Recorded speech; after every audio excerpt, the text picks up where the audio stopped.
Hello, Bullet Class 191. Congratulations in advance on your graduation, and thank you for your attention this morning. We have a wonderful speaker lined up, and we hope you find his words inspiring and beneficial.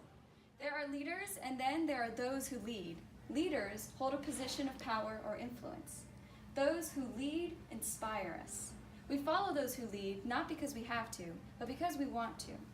We follow those who lead not for them, but for ourselves. This quote comes from Simon Sinek's book, Start With Why.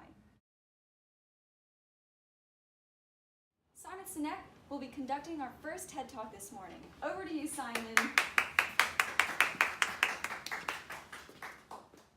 As a leader, you understand why you make the decisions you do. More importantly, though, your followers have to understand the why. This leads me to my book, Start With Why, where I break down the golden circle of why, how, and what.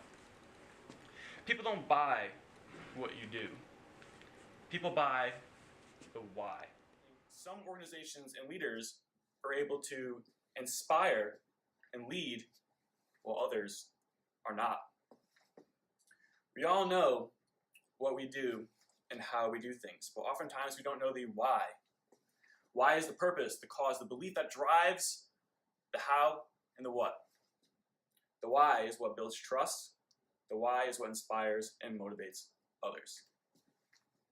Without the why, you have a bunch of people who are simply listening and following directions because that is their job and what they're supposed to do. You all have something in common. You all went through nursing school. So in order to relate this TED Talk to y'all, I invited some Army Nurse Corps officers to come up and help me share my principles with you. With me up here is Second Lieutenant Richardson, and she's going to help explain the principle of trust. Hello, I'm Second Lieutenant Richardson, like he said. I'm a 66 Hotel Med-Surg nurse going to Tansy. So as a nurse, we learn how to do many skills in nursing school, like administering blood, checking blood pressures, and calculating doses. With all the skills our profession taught us, there was always emphasis on the why each step was so important. We did not do those steps merely because we were told to, or that's what the textbook told us to do. We implemented certain care steps out of the concern and well-being of our patients. That's why we became a nurse, because we have the passion for giving our patients the best possible outcome. As a nurse and as an officer in the Army, we must build trust with our patients, supervisors, and subordinates. Trust is a feeling, not a checklist. Simply doing everything that you're promised you're going to do does not mean others will trust you. You might recall someone who is less qualified or less experienced than someone else. For example, a nurse or a babysitter. But you still trust the less qualified person because of the interaction that you had. Trust comes from a sense of common values and beliefs, like you said in your book. And the reason trust is so important is because when you're surrounded by people who believe what you believe, we are more confident to take risks, experiment, and go off and explore, knowing that there is someone we trust and who trusts us that will watch our backs and give us advice to help us make decisions, which you, of course, wrote about that. You earn trust by communicating and demonstrating that you share the same values and beliefs. You have to talk about your why, your how, which are the actions we take to realize that belief, the what, which are the results of those actions, and these three will create unity and trust within the organization and improve the team, which you, of course, always refer back to. So those who follow trust that the decisions that we make as leaders have their best interest in our hearts. Okay? In return, those who trust work hard because they feel like they are working for something bigger than themselves.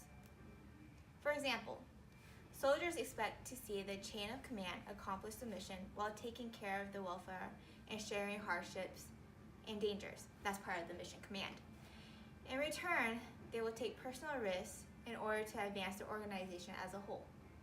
With the feeling of support and protection, those in the organization are more likely to put extra effort that will significantly improve the performance of the group.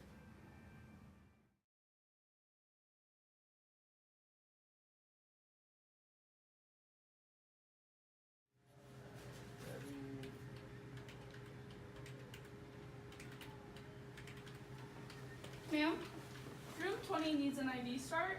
I have my supplies, so I'm gonna go start a line, okay? Oh my god, what gauge needle is that? 18. Does that say intramuscular 18 gauge needle? Yeah, it's an IM, 18 gauge. Who checked you off on IV starts? Do you know what you're doing? You're gonna harm a patient. Drop down and give me 20. Yes, ma'am.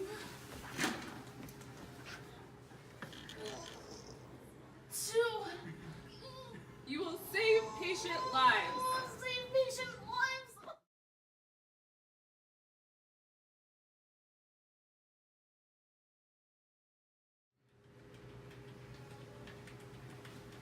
Ma'am, room 20 needs an IV start. Oh yeah, that's right. Yeah, I have all my supplies, so I'm gonna go start the line, okay? You do have your supplies. I remember this morning during morning huddle, the charge mentioned you just got checked off on doing solo IV starts. Congratulations. You're gonna help our floor out a lot. I just want to make sure you know and understand what you're doing. You feel confident because this is your first time doing a solo IV start. Can you walk me through the supplies that you have right now? Okay, I just grabbed an 18 gauge IM needle. I see that. Yeah. So what kind of IV start do you need for an IV access? Maybe an IV needle? Yeah. So that's okay. Hey, I know it's really confusing in the med room where we have all of our supplies. It's really easy to grab the wrong supply, so let's just make sure that that system is working okay. Let's go in there, let's actually grab our supplies, and then go from there. Okay, could you show me, man, please? Yeah, let's go. Awesome. That was a wonderful skit demonstration for an example of building trust by starting with the why. So let's pause for a second and refer back to our good old golden circle.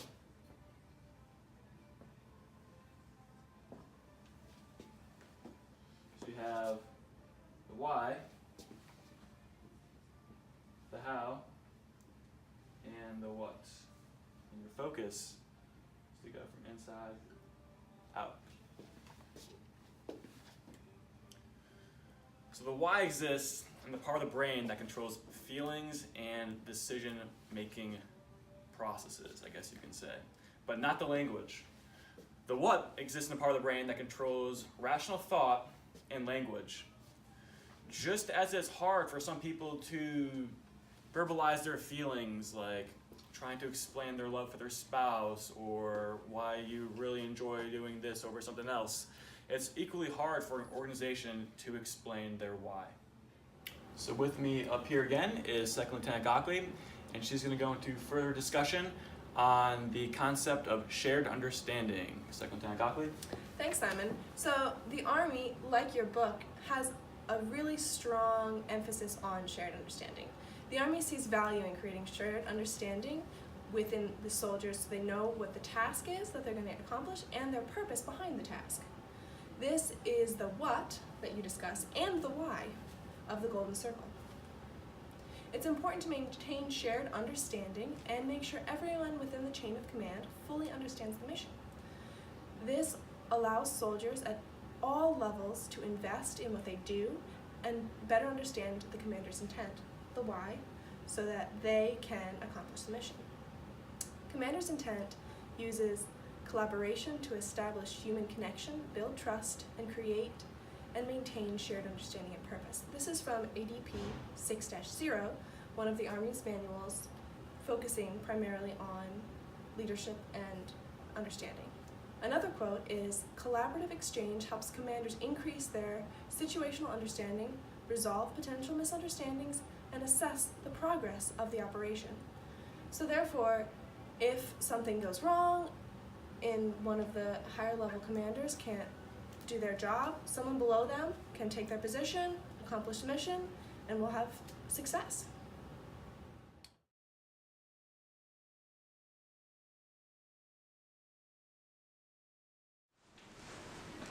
Hi, Mom. Yeah, I'm at the doctor's right now. I haven't heard from them. I'm just waiting to be seen, but this pain is so bad. I've never had it like this before.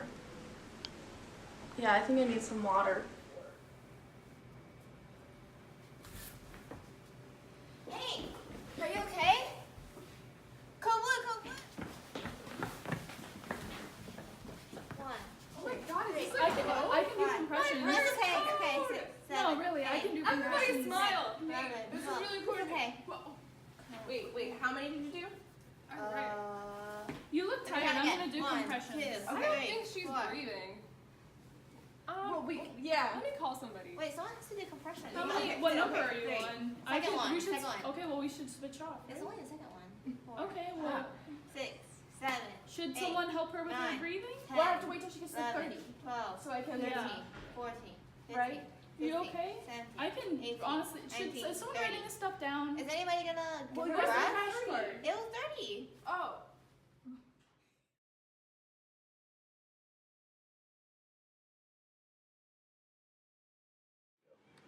All right, good morning, everyone. Let's get started with our morning huddle. I just want to go over your room assignments for the day and then also your roles just in case we encounter a code. So, Richardson, you're going to have room 1 through 4, Gockley 5 through 9, Mullen 10 through 14, and Rojas 15 through 19. So make sure you guys get caught up on your patients, introduce yourself, and we'll get the day started. But before we break, I want to go over the roles for a code just in case one happens. So Richardson, in case we do encounter a code, I want you to do compressions. Okay? Gockley, I want you to manage the airway. Mullen, you'll be the scribe. And Rojas will just prepare meds. So we just want to be prepared just in case we do have a code so that we provide the best possible care for the patient. So does everyone understand their roles? Yes. Okay, awesome. Let's do a back brief. So Richardson, do you know your role? Compression. Awesome. Gockley? Airway. Perfect. Mullen? Scribe. Yep. Meds. Awesome. All right, let's get after it, guys. Okay. Thanks.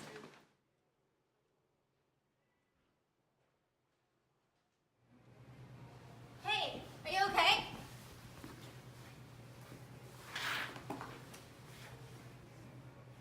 Code blue, code blue.